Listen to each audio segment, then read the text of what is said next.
Hello there, welcome back. Today I'm going to finish off the Chris Marker collection, the short films in this collection. I've covered some of the longer ones, but I'm going to cover the short ones. There are some other Chris Marker films on YouTube that I haven't watched yet, but I will probably after Christmas, once I've had a breather. So I've done quite a lot of these Chris Marker films, so I'd like a little breather then I'll start looking those ones out after Christmas. But I've done quite a few of these. So what films I'm going to cover today are Theory of Sets, Three Video Haikus, Eclipse and Blue Helmet. Those are the four that I haven't covered before that I'll cover today. I'm going to start with Blue Helmet. It's the longest one. That's 25 minutes long. And it's my favourite of them. It's one of my favourites of the set, actually. This is pretty much Chris Marker sets a camera up and lets a guy talk. You know, he shows images from what he's talking about, but mainly it's about the guy talking about a situation where he was a blue helmet, a guy who was a volunteer in Bosnia during the 90s in the ethnic cleansing situation, and he's talking about his experience from being like a UN soldier, basically, who couldn't really interfere, and just how it was. So the film went into details about how he started, how he went to it, which basically was he's doing the national service in France, and basically national service is boring. You don't, after you've done your training, there's nothing really to do apart from really boring jobs. It's really tedious. So you get a chance to get paid a lot more money and go to Bosnia and potentially help out, even though the plan is you don't actually get involved in the fighting. The idea is you're away from the fighting, but you may help out people. So he felt this was because he's an idealistic Frenchman, he felt this was a good idea to do. Just do something, also get out of the boringness of, at least for 6 months, get away from the boringness of national service. So that's what he did.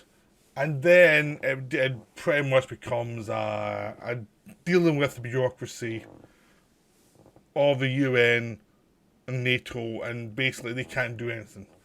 They're in a situation that's horrible, and despite what they say that they're neutral, they do have sides they prefer. So it's like they were not on the side of the Muslims, according to this guy. They were not, really not. They looked down the Muslims, they hated the Muslims, and they were on the Serb side, basically. Them and the Serbs did some horrible stuff. It was a bit more awkward. And the film is mainly about what it felt like on the ground, and how useless it actually was.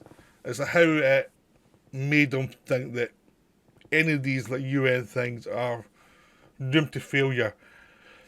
They put money into it. They do a lot of hey, look at us, we're doing this thing to help people out, we're putting these troops on the ground, but the troops can't do anything, and the war goes on around them, and it's basically like a thing to say we've done something when we really haven't.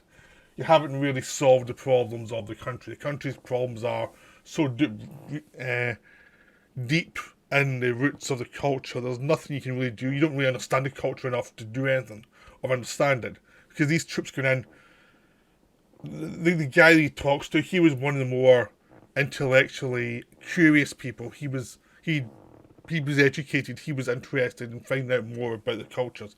Most of the people in this that were in with him were there for the money and there for just to go do something. They were not interested. They were not curious. They were pretty much told, you're officially neutral, but you're kind of on the Serbian side, and they went along with it. This was not like a idealistic crusade to actually do something.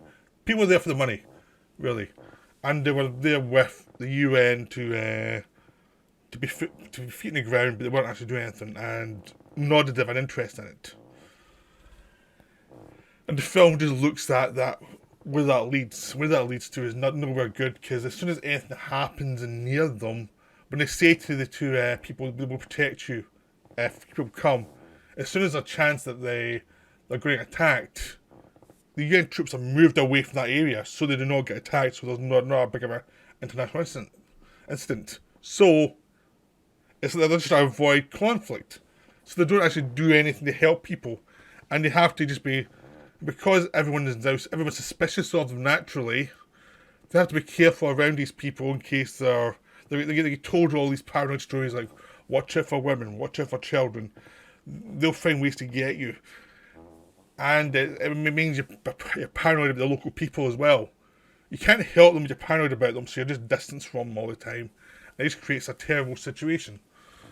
You know, not that much different from the US troops in Iraq. Really. It's like, keep away from the people. They might try and kill you, but you can't really do anything. It's just this thing of a massive force, a massive country, with a lot of money to spend, sending people out with no idea of what they're actually going to do. They just want to say they're doing something. So by the end of this tour, this guy is absolutely cynical. And of course, when he goes back home and he tells his friends what happened, they're only interested to a degree. They'll listen to him once, and after that, they're bored. They've moved on to someone else. So his experience doesn't really mean much to anybody. Even in the civilized world, they're selfish and they don't really care. It's like it's just one story for them, but it's not really that. It's not really fascinating. And that just shows the inertia of the Western world. And how the Western world, because of the money, they'll half-arse most things. If possible. If they get away with it. If no one can point out they're half-arsing it, they will do it. And that's the film is basically how like these incursion forces are fairly useless. And it's just like a very good film about the way we are now and how bad experiences in foreign cultures and countries have left people in the UN and NATO gun shy and very, very careful. So that nowadays nothing much gets done. So this was set in the 90s, but it could be any time in the last 20 years. What he's saying is things you suspect been on for a very long time. So Blue Helmet is definitely one to see. It's really good. I'm only explaining some of it, but there's a lot of details here I don't cover that are really wonderful. And the guy looks a very normal, decent, everyday guy. He's not like someone who's like, he doesn't come across as a snob, he doesn't come across as he just comes across as honest, this is my experience. And I wanted to help, and it didn't happen, because just the way the system was set up, it could not happen.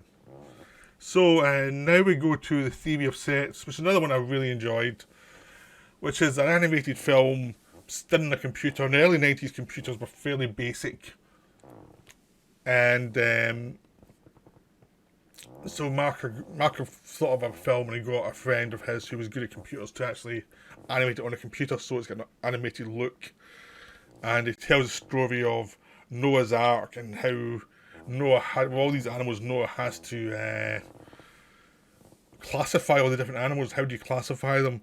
And because there's crossovers of different things, and there's is a mammal, what is it exactly? What kind of animal is it? How does it connect to other animals? And basically, it takes all this idea and it shows you how maths evolves through this idea to explain math to you. It's a wonderful little film. It's not very long. It's like 11 minutes, but it gets the point across, and it's very pacey, and it's very charming. It's like, you don't have to be good at maths. I'm not. I was when I was a kid. When I was a teenager, I was pretty decent. I wasn't amazing. I was pretty decent. And now that's all gone.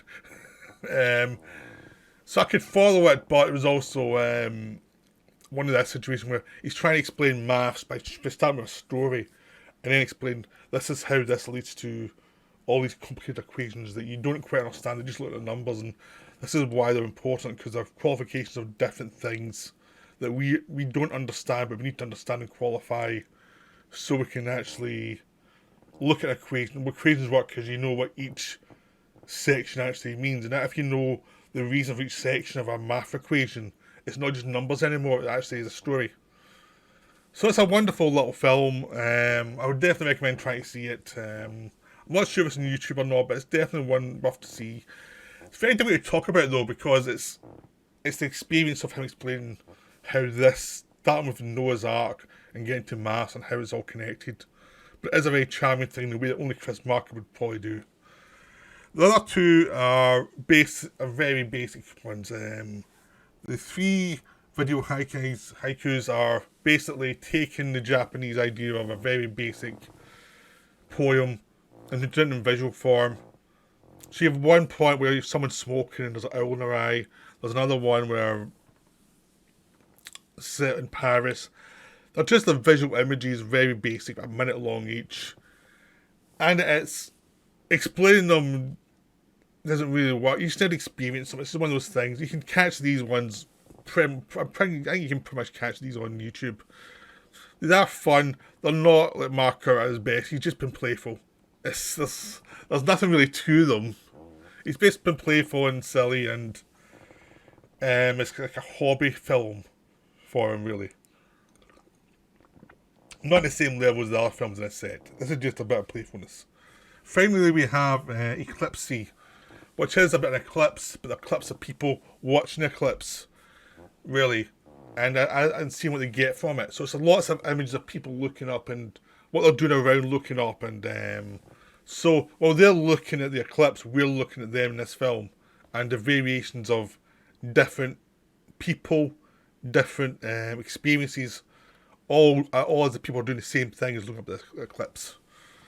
And it's wonderful because you get the gag pretty quick, but you actually can just sit and relax into the story of watching these people and figuring things out. And it's one of those ones that's kind of floaty in a sense, is like your mind can start floating as you're watching them. So there's no narrative drive, it's just the experience of watching them and seeing the variations of people. And either you're going to find that fascinating or you're not. It's kind of, in some ways, it's kind of different version of Wavelength, the Peter Wallen film, where he was looking at an image, zooming in and out, and it's what do you get from this image? This one, it's what do you get from these images of these people, these different people, all in Paris, watching the eclipse. So that's the 4 films. As I said, they are short films. There's only Blue Helmet is one I can really talk about in detail, because that's the one with like some sort of narrative drive. The rest are just experiences. And I mean, I've really had a good time watching the Chris Marker collection. There's lots of really good films on this collection. It's out of print now, but if you ever get a chance to get any Chris Marker films, I would definitely take the chance. There's still, I don't think I've covered AK yet, which is Kurosawa Doc, but I'll get to that eventually, like after the new year. But I'm not doing this now because I've covered this disc. So that's what I'm interested in just now. So I hope you enjoyed this video. I'll be back soon with some more. That's me for now. Bye.